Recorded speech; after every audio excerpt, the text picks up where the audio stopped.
Я ж їх не запам'ятаю сама просто зараз. Як ми виглядаємо в кадрі? Ну, тут на екран вона буде дублюватися.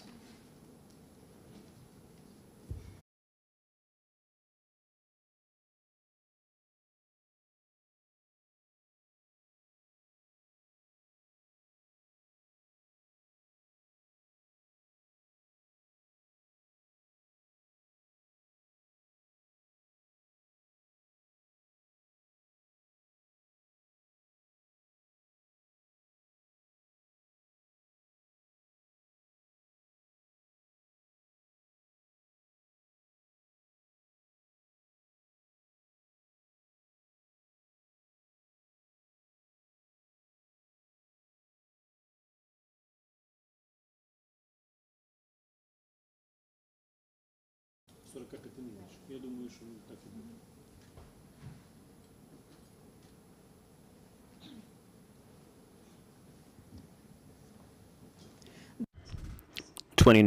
August, Ukrinform, Ukraine Media Center, is starting its work. My name is Svetlana Chiprenko. Let's find out the results of the nationwide study on educational losses. We'll have a presentation of these results.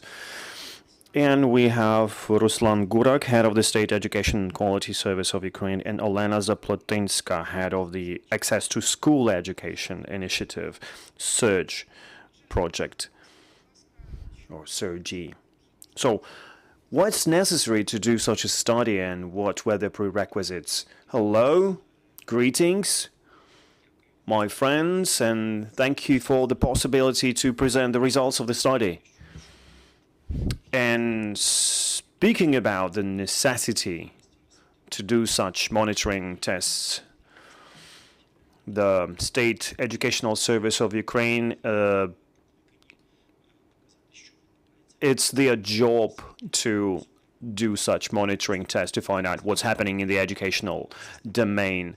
We used a systematic approach, and we started with our partners, the SURGE project, and we started doing these monitoring tests during the pandemic. And we were wondering how the pandemic affected the education results. And then we declared, and we had an agreement, we're going to do such tests every year. And the study that we're going to talk about, we're covering 6 and 7 year. We will do that in 2023 through 2025 to find out if there is a progress. Speaking in more details, this testing is a part of a series of events. We covered, we surveyed school staffs, parents, to find out whether they think that the war and the pandemic affected the educational process and the test results. And then in September, we'll do another study and we'll measure social and emotional skills acquired by school children. Give me a minute. I will switch the slide. Can you see the presentation? After this survey and before this survey, we came up with several hypotheses that could affect the study results during the war.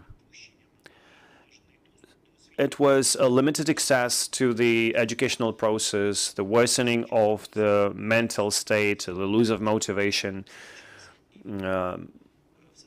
losses in academic hours, and it could affect the progress of children. And speaking about the test that we did and which we presented, of course, both parents and teachers showed that they think there was an effect on the test results, and they differentiated, they varied from region to region.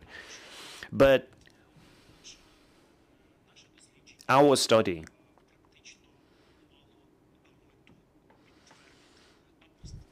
was about to test the assumptions declared by teachers and parents, and we did that.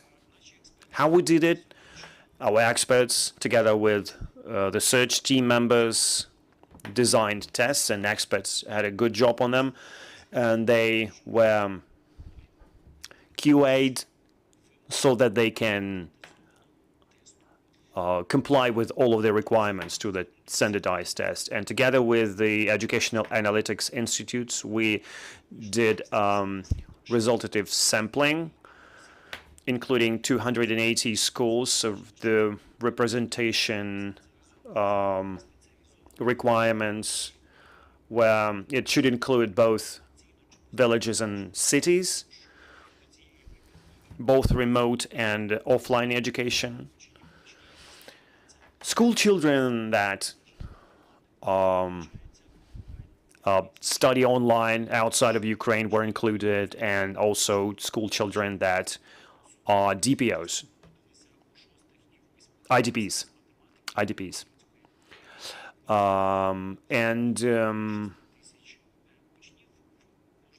The test included math and Ukrainian language. To ensure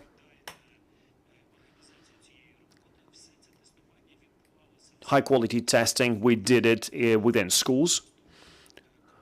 School children used computers in their schools, and it was monitored by observers, experts, so that the test is conducted fine. What about those who studied online? Yes, we had certain requirements for them. Their web camera had to be on all the time so that we can see how it's going. And all of that testing happened on the nationwide schools online platform. And this is how we organized the work. Number of tests and point distribution, I will tell you more about it in a minute, but the only thing I would like to tell at this point is that school children's progresses were distributed on a 4-level scale.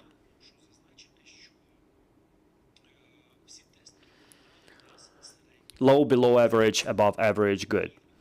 And the tests were average. We didn't want to engage any hard tests. So if you ask me about the overall results, and Olena will talk more about that, we can say that the majority of 6 to 8 year students had an average progress. They had 15 to 50% of test points. I would like to point out that 8-year school children had a better progress, and the above average and good level points were better than those of the other students.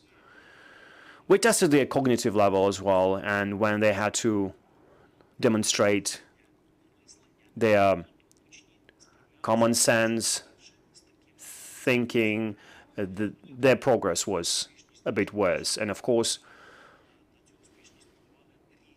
the progress was affected by other factors we want to talk about as well, and I'm talking about effects of their location, gender, social status, and we'll talk more about that. Well, let's elaborate on that. Olena, can you please tell us about results? What are the gaps and what's the situation in different regions? Yes, we can analyze that by classes and subjects, and let's find out what was the most difficult thing for school children. But the tests that these children did were of optimal difficulty and easy tasks. We didn't have many difficult tasks within the test. And also these tests covered material that they studied for the previous 2 years. So 6-year students were tested for the 5th and 6th year.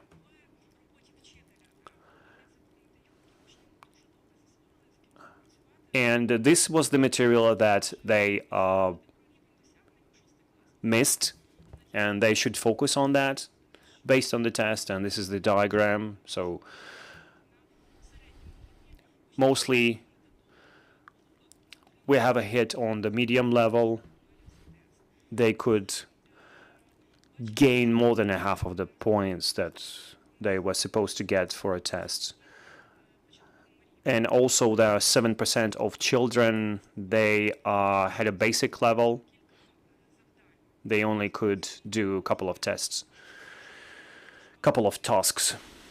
And speaking about the secondary school, they were a bit around the average, and this is the subjects they worked with. The math tests included 4 different subjects. You can see them here. And the most difficult thing was geometry, geometric shapes and geometric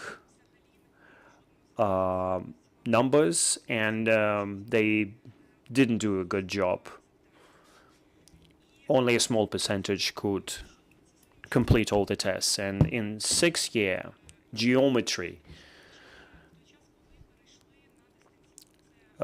the children started to study geometry only when they went online, when the pandemic started. So they started studying the abstract subjects online.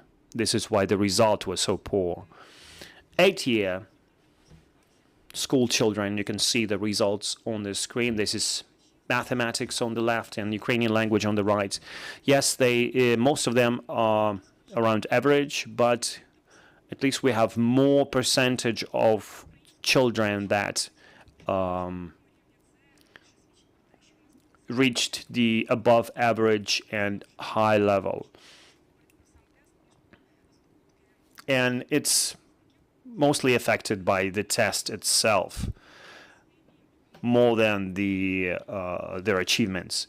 This is the test for Ukrainian language, 8th year.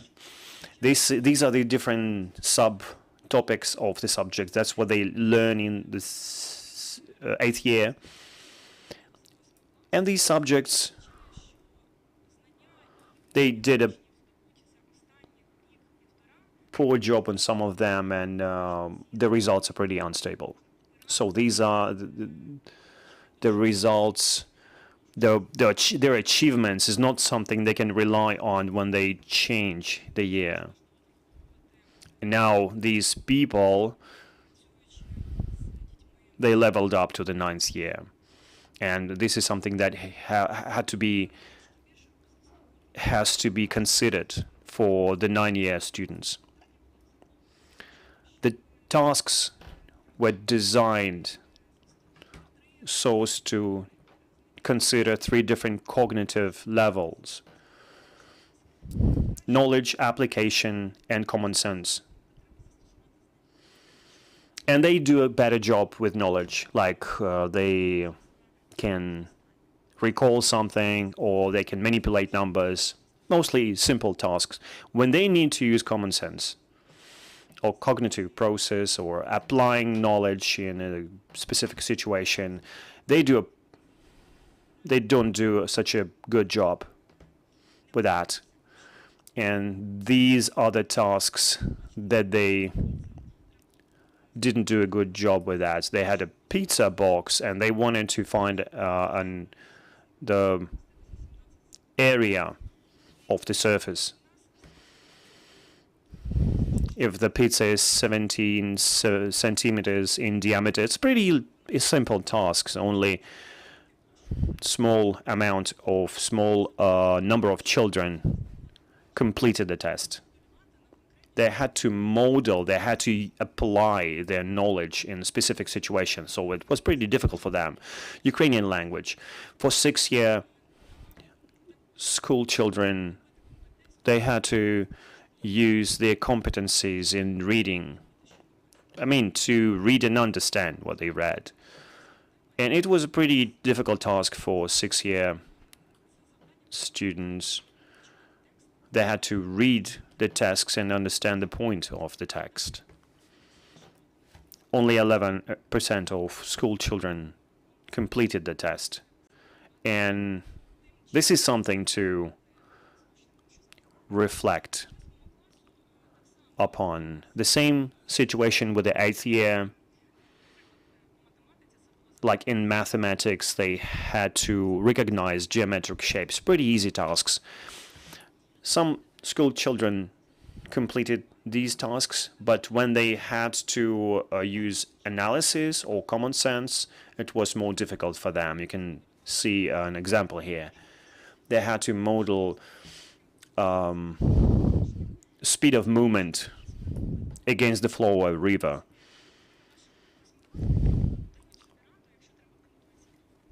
And then if it's just speaking about Ukrainian language, speaking about reading, they are pretty good with punctuation, but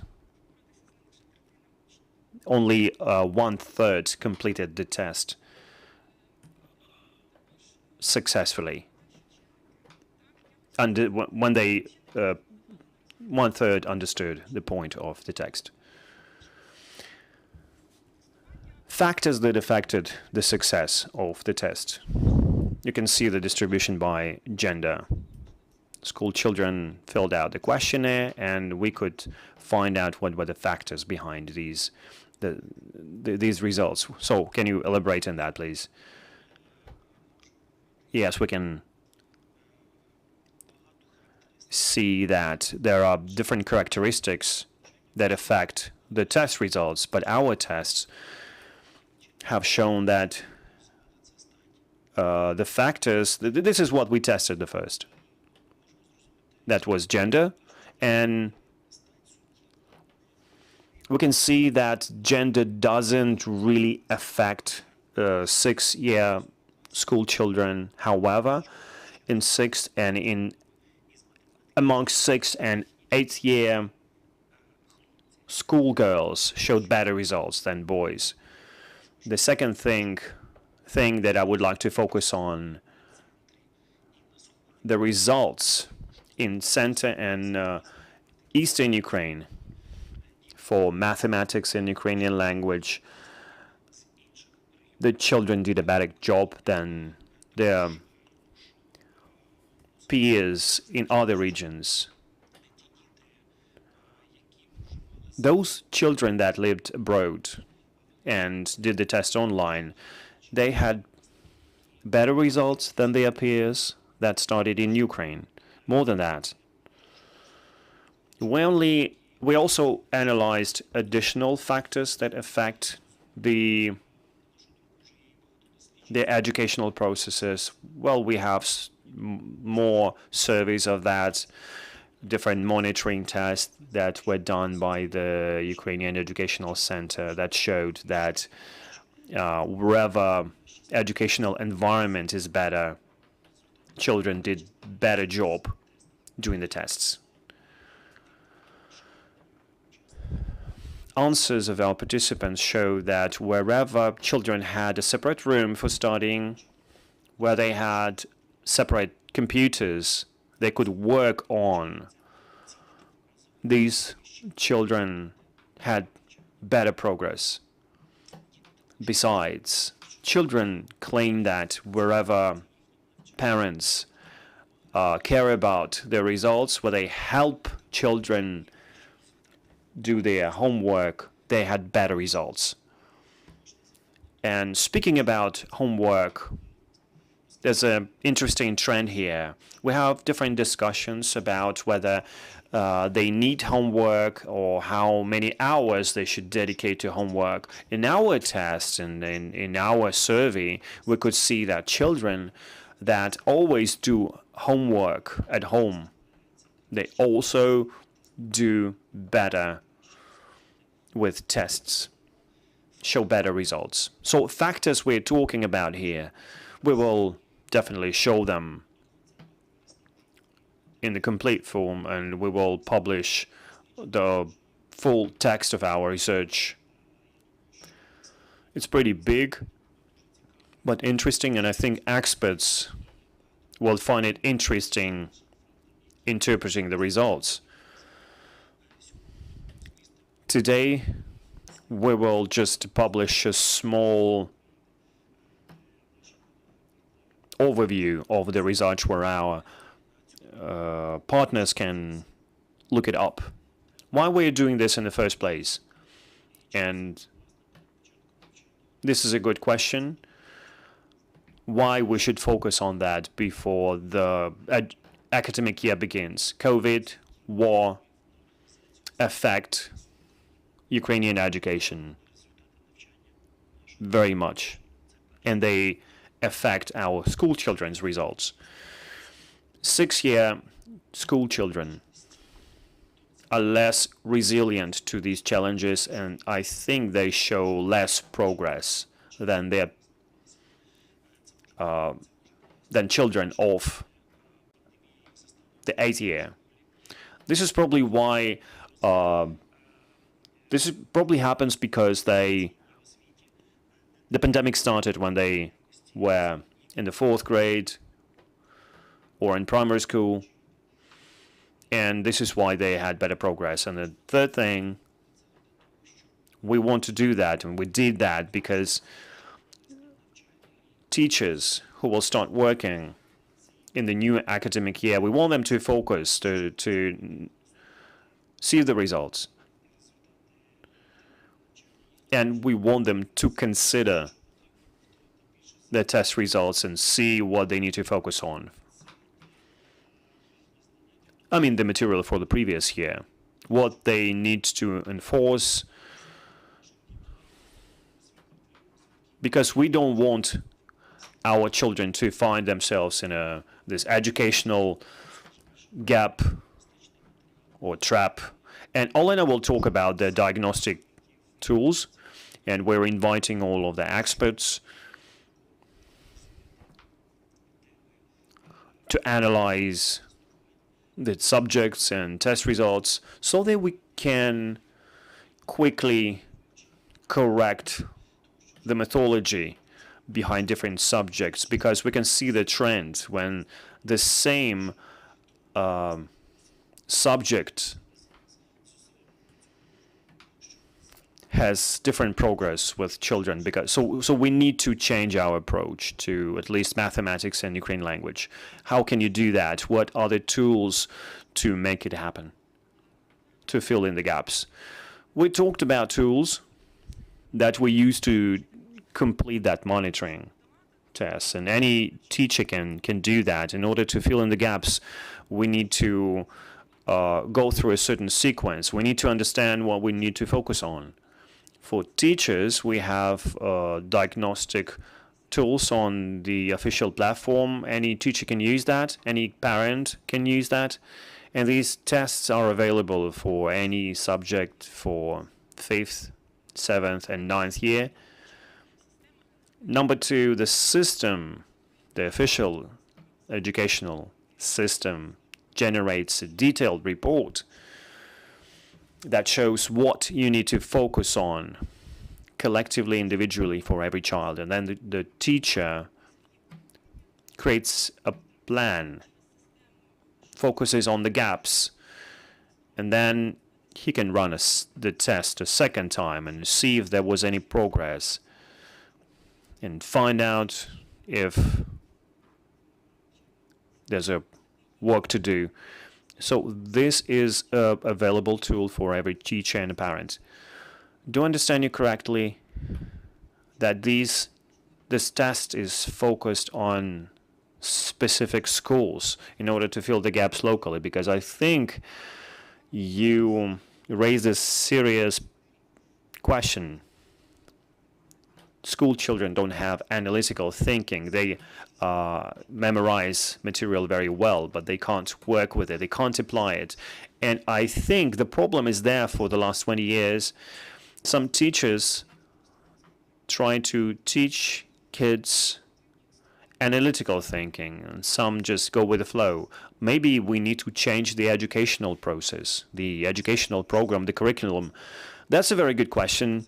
When we started the reform called New Ukrainian School, we had lots of discussions about the new standard based on the competency approach. And the new standard is the first step from the old school approach, when children were fed information without being able to apply that knowledge. And the primary school standard and the new standard of the basic school set foundation that we talk about. However, that new Ukrainian school reform has stepped up from the primary school, but we think that this test will show different results in a year, and I think children will be able to apply their knowledge better. They will be able to use their knowledge and have better hands-on experience. Do you have previous results, tests you could compare with, and to find out whether any change from before, from the pre-COVID era? Well, we are not talking about specific educational losses because this is the baseline research. This is the first research like that, so we will be able to talk about a trend when we do a second and maybe third study next year. Why did you cover 6th to 8th year students? Because we developed our diagnostic tools for these years. When kids level up to the 7th year, they have new subjects and they need analytical skills. And also the 9th year, it's a new level, new educational level. So we wanted to focus on these categories, on these educational levels, and I think we still have time to fill in the gaps before they switch to 9th year. Let's switch to the Q&A session. Do you have any questions? Єна Онищенко, Ukrinform. I have a question for you. How do you think we can overcome these educational losses? Maybe we can just use Western experience after COVID, using mentors, individual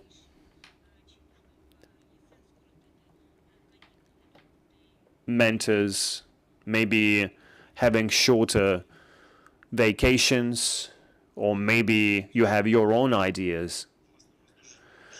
Well, you asked a very good question, and we had a parliamentary committee meeting yesterday, the Committee on Science and Education, and they discussed educational losses, among other subjects. And the Ministry of Education and Science is working on this, and there are many organizations, both public and governmental, that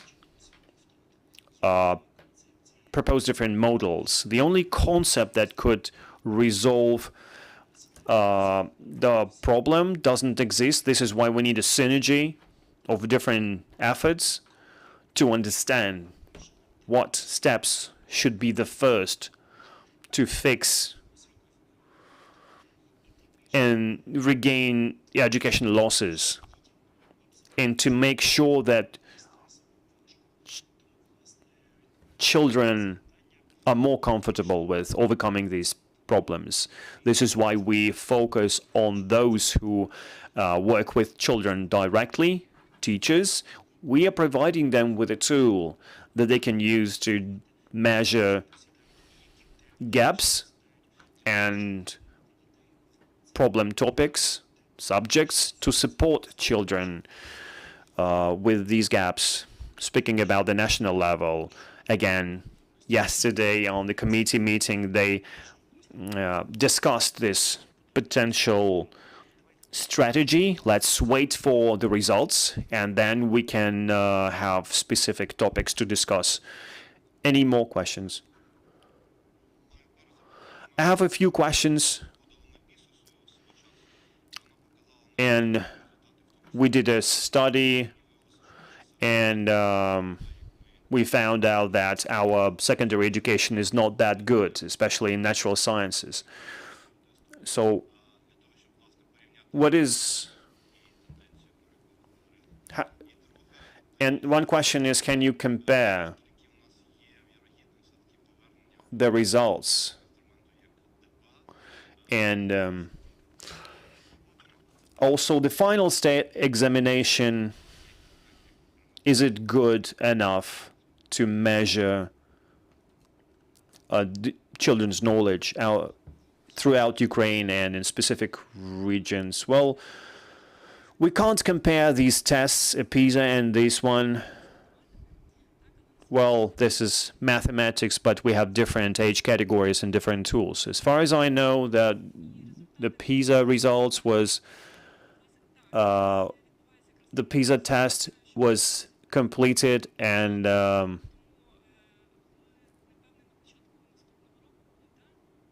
results will be available not next year, I think. Next year, yeah, right. And your second question about the final state examination, well, this is a question to the representatives of the Center of the Educational Quality. And the ministry approved the test. And as far as we know, they have a plan to design the new final state examination, and they have some plans to change it. The PISA report will be available on the 6th of December 2023. According to my information, it was completed, it was analyzed, but there are specific requirements for it to be available online. But PISA results for mathematics confirm our results. They correlate, definitely. And I guess after this report is available, we can have more discussion. Speaking about final state examination, well, we can do it next year, in 4th year, 9th year, so I guess it's going to happen. Thanks a lot. Well, hopefully your study will help us fill these gaps that we have in our educational system. And well, to remind you, we talked about educational losses, and at 12 o'clock we'll talk about the harvesting campaign and exporting Ukrainian food products. Stay with us.